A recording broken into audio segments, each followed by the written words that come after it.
I still remember the day a well-dressed man walked into the diner, pointed at me in front of everyone, and said, "You can stop pretending to be kind to my father now. He's not some helpless old man who needs a waitress's charity." I stood there holding a coffee pot in my hand, feeling every pair of eyes in the room turn toward me, and for a moment I honestly thought I had done something terribly wrong. My name is Emily Carter, and I work the morning shift at a small roadside diner just outside Dayton, Ohio, the kind of place where the same farmers come in every morning at 6, where truckers know exactly which booth they like, and where the smell of bacon and fresh coffee clings to your clothes long after your shift ends. I had been working there for almost 4 years, long enough to recognize the rhythm of the regulars and the quiet stories that came with them. But the one person I never quite figured out was the old man who came in every single morning at exactly 6:15. His name was Harold Whitmore, though at first I didn't know that. To me, he was just the quiet gentleman who sat at the end of the counter, always wearing the same brown wool coat, even when the weather warmed up, and always ordering the same thing: 1 cup of black coffee and the cheapest toast on the menu. The first time he came in, I noticed the way he walked carefully with a wooden cane, moving slowly but with a kind of dignity that made the other customers instinctively give him space. His hair was white and neatly combed, and his voice had a calm, measured tone that reminded me of an old school teacher. "Just coffee and toast today," he had said that morning, sliding onto the stool as if he'd been coming there for years. I poured his coffee and asked if he wanted anything else, maybe eggs or bacon, but he shook his head gently and smiled. "That's quite enough, young lady." Over time, that became our routine. Every morning at 6:15, the bell over the diner door would ring, and there he'd be, stepping in from the cold Ohio air with the same polite nod and the same quiet smile. I started setting a mug aside for him before he even arrived. Sometimes I'd add a little extra butter on his toast or refill his coffee before he had to ask. Nothing big, just small things, the way people do when they see someone every day. We talked sometimes too, though he never said much about himself. Instead, he asked about my life, how long I'd been working there, whether I liked living in Ohio, if my mother was doing well after her surgery the year before. It surprised me how carefully he listened, the way he seemed genuinely interested in the answers. One morning, after a particularly cold night, when the temperature had dropped below 20 degrees, I slid a small bowl of oatmeal onto the counter in front of him along with his usual toast. "This one's on the house," I told him quietly. He looked down at the bowl for a moment, then back at me with an expression I can only describe as thoughtful. "You know," he said slowly, wrapping both hands around his coffee mug, "kindness is becoming a rare currency these days." I laughed a little, not really understanding what he meant. To me, it was just a bowl of oatmeal and an old man who probably shouldn't start his day on toast alone. For months, nothing about our routine changed. The farmers still came in complaining about the weather. The truckers still argued about football at the corner booth. And every morning at 6:15, Harold Whitmore would sit at the counter while the sunrise painted the windows pale gold. If you had asked me then who he was, I would have said exactly what everyone else assumed. Just a quiet, elderly man spending his mornings in a small Ohio diner. I had no idea that one day, a stranger in an expensive suit would walk through those doors and turn that simple routine into the beginning of a story that none of us inside that diner would ever forget. I noticed the small details about him long before that morning ever happened, the kind of details most people would miss if they only glanced up from their breakfast plates. At first, it was simple things. The way he always folded his napkin carefully after finishing his toast, placing it beside the plate as neatly as if he were still sitting at a formal dinner table somewhere. The way he never rushed his coffee, even when the diner became loud with farmers arguing about crop prices or truckers laughing too loudly at something on the television above the counter. He would sit there quietly, watching the sunlight move across the floor tiles, as if he had nowhere else in the world he needed to be. After a few weeks, I started to notice something else. His hands. They were steady and deliberate, not the shaky hands people usually expect from someone in their 80s. When he lifted his coffee mug, it was with the calm precision of someone who had spent his life making careful decisions. One morning, while I was wiping down the counter, I saw the watch on his wrist for the first time. It had slipped out slightly from beneath the sleeve of his coat when he reached for the sugar. It was silver, simple and elegant, the kind of watch you only see in jewelry store windows behind locked glass. It looked completely out of place next to his worn brown coat and the scuffed wooden cane leaning against the stool. I remember staring at it for a moment longer than I should have before quickly looking away, suddenly embarrassed, as if I had accidentally seen something private. That was the first time I wondered if there was more to him than the quiet old man ordering cheap toast every morning. Still, he never acted like someone important. He asked me about ordinary things, whether the diner had been busy the night before, whether the weather report said it might snow later that week. Sometimes he told small stories about places he had visited years ago, but he always spoke about them in a distant way, like someone remembering photographs instead of events. One morning I asked him if he had family nearby. He paused for a moment, staring into his coffee as steam curled up into the air between us.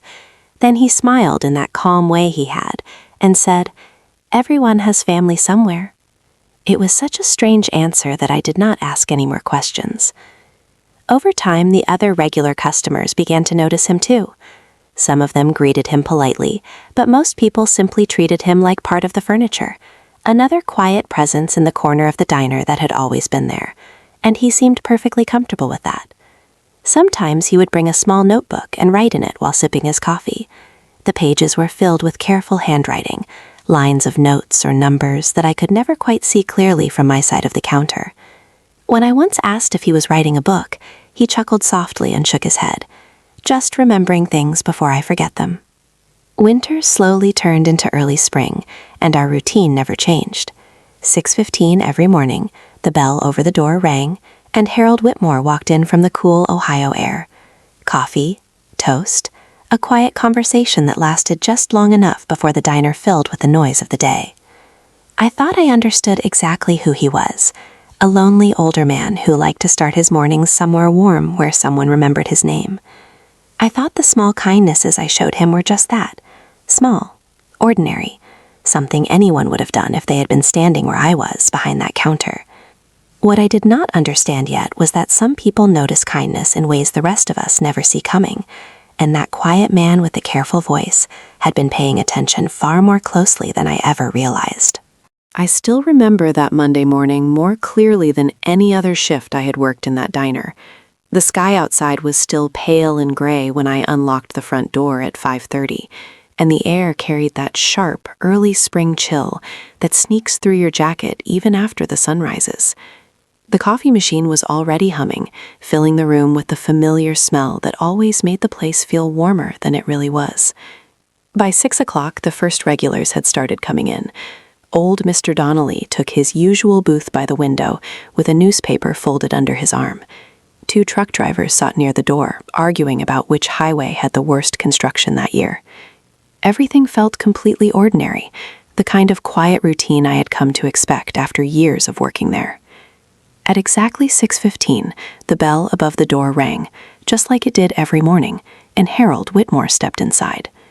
His brown coat was buttoned all the way to the top, and the cool morning air followed him in for a moment before the door swung shut behind him. He gave me the same small nod he always did, the kind that felt more like greeting an old friend than a waitress. "Good morning, Emily," he said in that calm voice of his. "Good morning, Mr. Whitmore," I replied as I set his mug down before he even reached the stool at the counter. Coffee first, then the toast. It had become such a routine that neither of us had to say the order anymore. For the next 20 minutes, everything went exactly as it always had. He sipped his coffee slowly while I refilled cups along the counter and carried plates to the tables behind me. At one point, he opened that small notebook again and wrote something in the careful handwriting I had seen so many times before. The diner was beginning to fill up when it happened.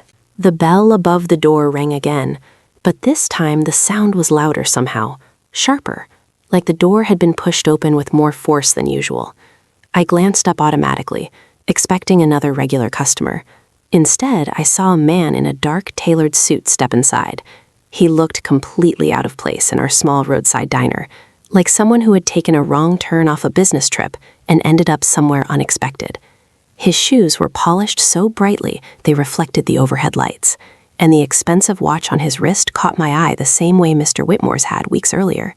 He scanned the room quickly, his eyes moving across the tables until they stopped at the counter. When he saw Harold Whitmore sitting there with his cup of coffee, his expression changed immediately. Not surprise exactly, but something closer to frustration, like someone who had finally found something they had been searching for all morning. He walked straight across the diner floor without even glancing at the other customers. The conversations around the room slowly faded as people noticed the tension in the air. He stopped a few feet from the counter and looked directly at the old man. "Dad," he said, his voice calm but tight in a way that made several people turn their heads. Mr. Whitmore slowly closed his notebook and looked up at him. There was no shock in his expression, only a quiet patience that made the moment feel strangely heavy.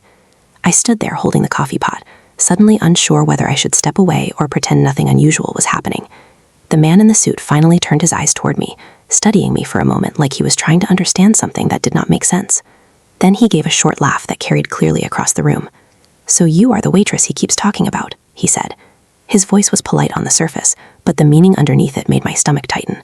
I had no idea who he was yet, but I could already feel that whatever was about to happen next was going to change the quiet routine of that diner forever. I did not know what to say at first. The man in the suit stood there looking at me with an expression that felt more like judgment than curiosity, and suddenly the entire diner seemed quieter than it had been a moment earlier. I realized that nearly everyone had stopped talking. Even the truck drivers near the door had turned their stools slightly so they could see what was happening at the counter. I cleared my throat and tried to smile politely, the way I always did with customers. "I am Emily," I said. "Can I get you some coffee?" The man ignored the question completely. His eyes moved briefly to the half-eaten toast in front of Harold Whitmore, and then back to me again. "So this is where you have been spending your mornings," he said, though he was clearly speaking to his father rather than to me. "A roadside diner off the highway." Mr. Whitmore remained perfectly calm. He folded his napkin carefully beside his plate, just like he always did when he finished breakfast. "Good morning, Daniel," he said quietly. The name hung in the air for a moment before the man responded. Daniel Whitmore let out a short breath that sounded more like irritation than greeting. "We have been trying to find you for 2 hours," he said. "You left the house before the driver arrived again."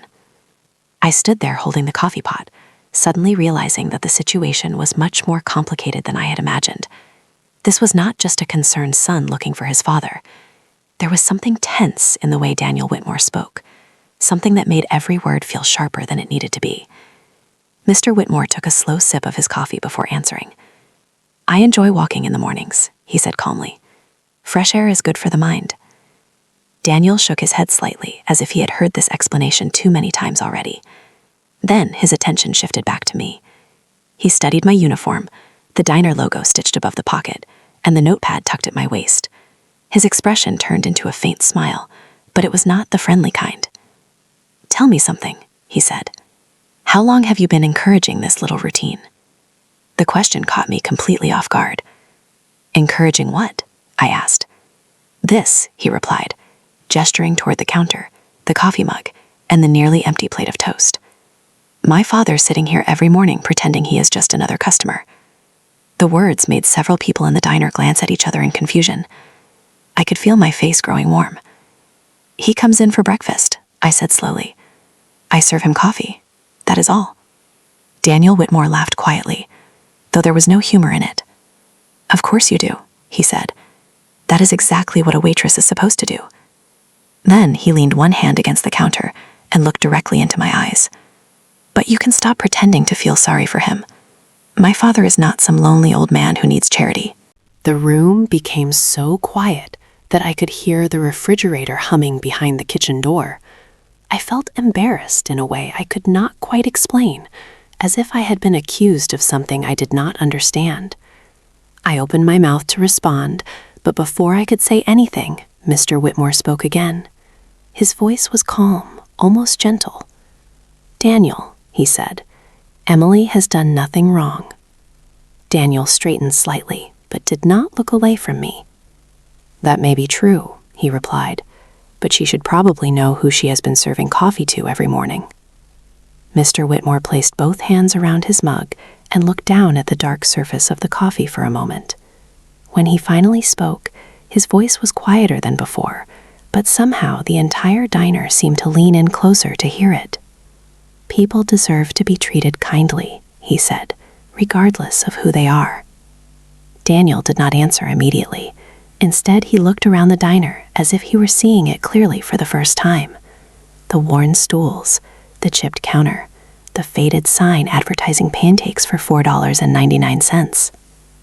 Then he turned back to me again with a faint, almost amused expression. "You really have no idea who he is, do you?" And in that moment, I realized that whatever truth he was about to reveal was something far bigger than a quiet old man eating toast every morning in a small diner outside Dayton. For a moment, I did not know how to respond to that question. I stood there behind the counter with the coffee pot still in my hand, looking from Daniel Whitmore to the quiet old man who had been sitting in that same stool every morning for months. The entire diner felt frozen in place. Even the kitchen had gone quiet behind the swinging door. I could hear the faint ticking of the wall clock above the register. "No," I finally said honestly, "I do not know who he is." Daniel Whitmore gave a small shake of his head, as if my answer confirmed something he had already assumed. "That does not surprise me," he said, "because if you did, you probably would not be giving him free oatmeal and extra butter every morning." My face warmed again at the mention of that. I suddenly felt self-conscious about every small kindness I had shown, as if it had somehow been inappropriate. Before I could respond, Mr. Whitmore spoke quietly. "Daniel," he said, "that was my choice." His son let out a slow breath and rubbed the bridge of his nose, the way someone does when they are trying to remain patient. "Dad, you cannot keep disappearing like this," he said. "The board meeting is this afternoon, and half the city thinks you are preparing to retire." Several of the customers nearby exchanged puzzled looks at the word board meeting, but Daniel continued speaking as if the room around him no longer existed. "People are asking questions," he said. "Reporters are calling the office, and you are sitting here eating toast." Mr. Whitmore remained perfectly calm.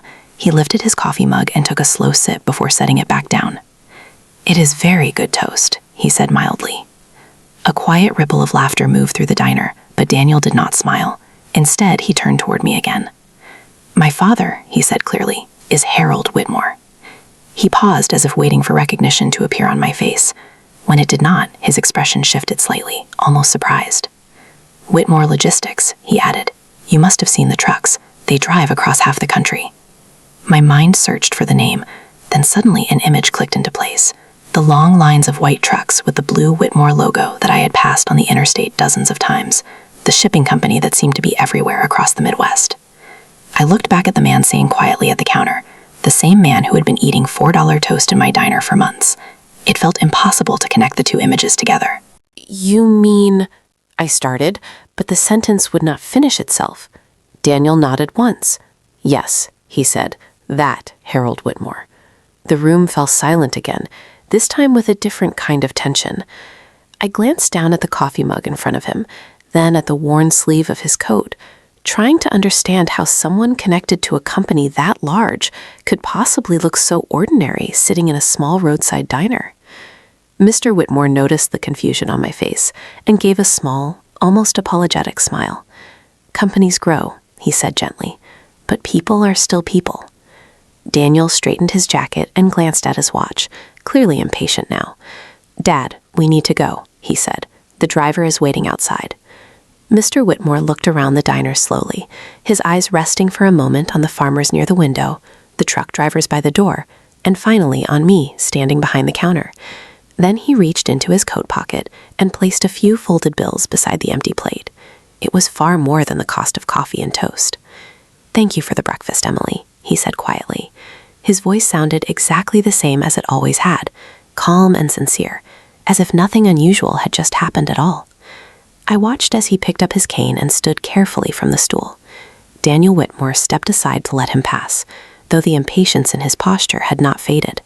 The two of them walked toward the door together.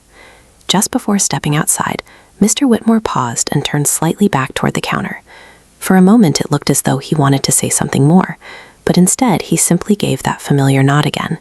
Then the door opened, the morning air slipped inside, and both men disappeared out into the parking lot, leaving the entire diner staring at the empty stool where he had been sitting only seconds before. I stood there for several seconds after the door closed, still holding the coffee pot in my hand, as if the moment had not fully ended yet.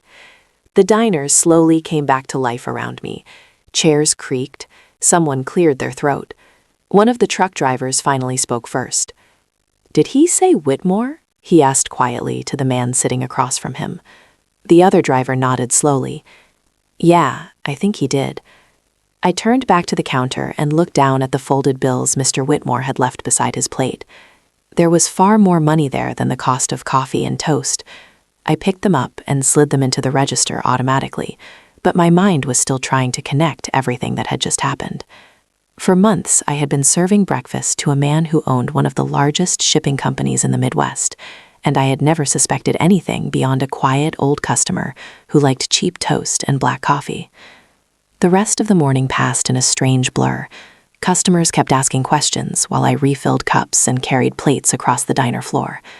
"You mean that old guy owns those Whitmore trucks?" one farmer asked. "He never said anything about it," I replied honestly. "He just came in for breakfast." By the time the rush ended and the diner grew quiet again, the stool where he usually sat looked different to me somehow. It was the same worn seat, the same spot along the counter, but now every memory connected to it felt slightly unreal. The next morning, I arrived at work before sunrise like always. I unlocked the door, turned on the lights, and started the coffee machine humming. Without thinking, I reached for the same white mug I had used for Mr. Whitmore every day and placed it at the end of the counter.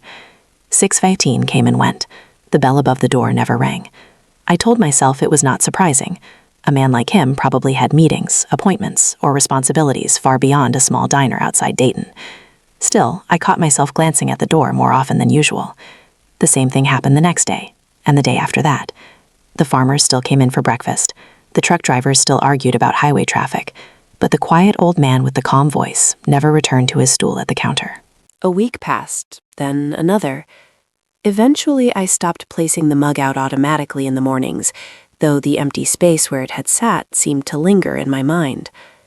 One afternoon during a slow shift, I finally gave in to my curiosity. I took out my phone and searched his name.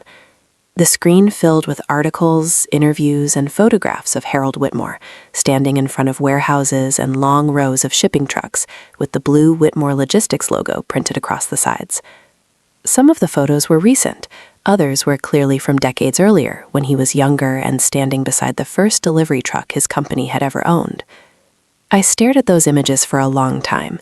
It felt impossible that the same man in those photographs was the quiet customer who had spent his mornings in my diner, writing notes in a small notebook while sipping black coffee. According to the articles, Whitmore Logistics had grown from a single truck into a company with distribution centers across several states and thousands of employees, the kind of company people study in business schools. I put my phone down slowly and looked around the empty diner. The sunlight coming through the front windows reflected softly off the counter where he used to sit. I remembered something he had said weeks earlier while holding his coffee mug between both hands. Kindness is becoming a rare currency these days. At the time, I had laughed because it sounded like something thoughtful an old man might say during breakfast. But now those words carried a different weight. And although I did not realize it yet, that quiet routine we had shared in the mornings had meant far more to him than I had ever understood. The weeks continued to pass, and slowly the strange excitement that had filled the diner after that morning faded into something quieter. People stopped asking questions about Harold Whitmore. The farmers went back to talking about rain and crop prices. The truck drivers returned to arguing about which highways were under construction. Life inside the diner slipped back into the familiar rhythm it had always followed. But for me, something felt different. Every morning when I unlocked the door before sunrise, I still glanced toward the parking lot for a moment, half expecting to see the slow figure of an old man walking across the pavement with his wooden cane. The space at the end of the counter still felt like it belonged to him, even when someone else sat there.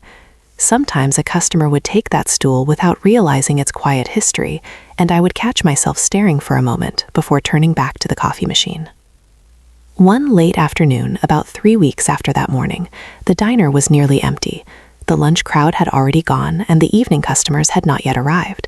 The sunlight outside had softened into that warm golden color that comes just before sunset. I was wiping down the counter when the bell above the door rang again. I glanced up automatically, expecting another regular customer. Instead, a man in a dark gray suit stepped inside. For a brief second, I thought it might be Daniel Whitmore again, but this man looked different. He was older, with silver hair and a calm expression that reminded me slightly of Mr. Whitmore himself. He paused just inside the door and looked around the diner slowly before walking toward the counter. His movements were careful and deliberate, the way someone moves when they are not in a hurry but are paying attention to everything around them. When he reached the stool at the end of the counter, he rested one hand lightly against it and looked at me with a polite smile. "Are you Emily Carter?" he asked. The question caught me slightly off guard. "Yes," I said, "that is me." He nodded once, as if confirming something important. Then he reached into the inside pocket of his jacket and carefully removed a thick, cream-colored envelope. The paper looked expensive, the kind used for formal letters or legal documents. He placed it gently on the counter in front of me. "My name is Richard Lawson," he said calmly. "I was Harold Whitmore's attorney for many years." The sound of Mr. Whitmore's name immediately pulled my full attention to the envelope resting between us. My hand stopped moving entirely. "Is he all right?" I asked before I could stop myself. The question came out more quickly than I intended. Mr. Lawson studied my face for a moment, and his expression softened slightly. "He spoke about you several times during the last few weeks," he said quietly. "In fact, he asked me personally to deliver this to you." I stared down at the envelope, feeling a strange mix of curiosity and uncertainty. My name was written clearly across the front, in careful handwriting that I recognized immediately. It was the same steady script I had seen many times in the small notebook he used to bring to breakfast. For a moment, I did not move at all. The diner felt unusually quiet again, just like the morning when Daniel Whitmore had first walked through the door. Finally, I reached forward and picked up the envelope. It was heavier than I expected. Inside, I could feel the firm edges of folded paper. "He told me something before I left his office," Mr. Lawson continued gently. "He said that sometimes the smallest kindnesses are the ones people remember most clearly." I looked up slowly, my fingers still resting against the envelope. At that moment, I realized that whatever was written inside that letter was going to explain something I had not fully understood about those quiet mornings, and the old man who had chosen to spend them sitting at the end of my counter with a cup of black coffee and the cheapest toast on the menu. I stood there for several seconds holding the envelope, while Mr. Lawson waited quietly on the other side of the counter. The diner was still empty, except for the soft hum of the refrigerator behind the kitchen door and the faint ticking of the wall clock above the register. The late afternoon sunlight stretched across the counter in long golden lines, touching the same stool where Harold Whitmore had sat every morning for months. My hands felt strangely hesitant as I turned the envelope over and carefully opened the seal. Inside were several neatly folded sheets of thick paper and a smaller envelope tucked between them. The familiar handwriting on the first page immediately confirmed what I had already suspected. It was Harold Whitmore's writing, steady and careful, just like the notes he used to make in his little notebook during breakfast. I unfolded the letter slowly and began to read. "Emily, if you are reading this letter, it means my attorney has followed my instructions and delivered it to you personally. I hope you will forgive the unusual nature of this message, but there were certain things I wanted to explain in my own words." For a moment, I had to stop reading because hearing his voice inside my mind felt almost exactly like those quiet mornings when he used to sit at the counter with his coffee. I took a breath and continued. "The truth is that I began visiting your diner quite intentionally several months ago. After many decades of business meetings, formal dinners, and conversations that often revolved around money or influence, I found myself wanting something very simple. I wanted to sit somewhere ordinary, where people spoke honestly, and where no one cared about the name attached to my company. Your diner provided exactly that." I could almost picture him writing those words while sitting at his desk somewhere quiet. The letter continued. "During those mornings, I observed many things. I watched how you treated the truck drivers who arrived before sunrise. I watched how you remembered which farmer preferred extra cream in his coffee. I watched how you greeted every customer with the same respect, regardless of what they ordered or how much they could afford. And then one morning, you placed a bowl of oatmeal in front of an old man who had only asked for toast. You did not know who I was, and you did not expect anything in return. That moment stayed with me." My eyes paused on that sentence. I remembered that morning clearly, though at the time it had seemed so small that I had almost forgotten about it. I continued reading. "My son Daniel believes that people are usually motivated by opportunity. That is often true in the business world. But life has also taught me that genuine kindness appears most clearly when there is no opportunity to gain anything from it. For many months, you treated me with simple respect and generosity without knowing that I had the means to repay it. That is rarer than most people realize. I slowly lowered the paper for a moment, feeling a quiet weight behind his words. Mr. Lawson remained silent across the counter, allowing me the space to finish reading. When I lifted the letter again, I saw the final paragraph written near the bottom of the page. Enclosed with this letter, you will find a document that reflects my appreciation for those quiet mornings and for the kindness you showed without expectation. I hope you will accept it not as charity, but as recognition of the simple truth that kindness has value far beyond the price of coffee and toast. I reached for the smaller envelope he had mentioned and carefully opened it.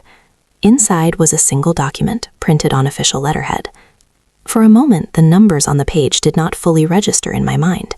Then the meaning slowly became clear, and I looked up from the paper with disbelief spreading across my face as I began to understand just how deeply Harold Whitmore had remembered those quiet mornings at the end of my diner counter. For several seconds, I could not speak. I simply stared down at the document in my hands while the meaning slowly settled in. The paper confirmed what my eyes had already begun to understand. Harold Whitmore had arranged for a financial gift in my name, an amount so large that it felt almost unreal to someone who spent most mornings calculating tips and balancing coffee orders. My heart was beating faster now, not because of the money itself, but because of what the letter had made clear. Those quiet mornings had meant something to him. The small moments that had felt ordinary to me had been important enough for him to remember long after he left the diner. I slowly placed the document back on the counter and looked up at Mr. Lawson. "I cannot accept something like this," I said quietly. My voice sounded uncertain even to my own ears. Mr. Lawson gave a patient smile that reminded me very much of the man who had once sat at the end of this counter. "He expected you might say that," he replied calmly, "which is why he asked me to tell you something else." He reached into his jacket pocket and pulled out another folded sheet of paper. "This was written only a few days before he passed away," he explained gently. The word struck me immediately. "Passed away?" I asked softly. Mr. Lawson nodded with quiet respect. "He died peacefully 3 days ago," he said. The diner suddenly felt even quieter than before. For a moment, I pictured the empty stool at the counter and the way he used to hold his coffee mug with both hands while watching the sunlight through the window. I lowered my eyes back to the letter in my hands and unfolded the final page. "Emily, if my attorney is reading this message to you, then it means my time has come to an end. Please do not feel sadness for me. I lived a very long life and was fortunate enough to build something meaningful along the way. But the older I became, the more I realized that success is often measured by the wrong things. Many people admired my company, my wealth, or the size of my business. Yet the moments I remembered most clearly during my final days were not board meetings or financial victories. They were quiet mornings in a small diner outside Dayton, Ohio." I paused again, feeling a weight behind every sentence. The letter continued. "Those mornings reminded me of something simple but important. Respect does not come from titles or money. It comes from how people treat one another when no one is watching. You treated me with kindness when I appeared to be nothing more than an old man ordering the cheapest breakfast on the menu. That kindness deserves to be recognized." I reached the final lines of the letter slowly. "Please accept this gift not as charity, but as a reminder that kindness has value far beyond the cost of a meal. Continue living your life with the same respect you showed me, and you will bring more good into the world than any company ever could. Harold Whitmore." My hands remained still for a long moment after I finished reading. The diner felt peaceful, almost reflective, as the sun began to lower outside the windows. I folded the letter carefully and placed it back inside the envelope. Mr. Lawson watched quietly as I did so. Finally, I looked once more at the empty stool at the end of the counter. I could almost hear his calm voice again, asking for coffee and toast. That seat had once belonged to a quiet old customer who wanted nothing more than a simple breakfast and a few honest conversations. But now I understood something I had not realized before. sometimes the smallest kindness can travel farther than any truck on the interstate, reaching places we never expect and changing lives in ways we never see until much later.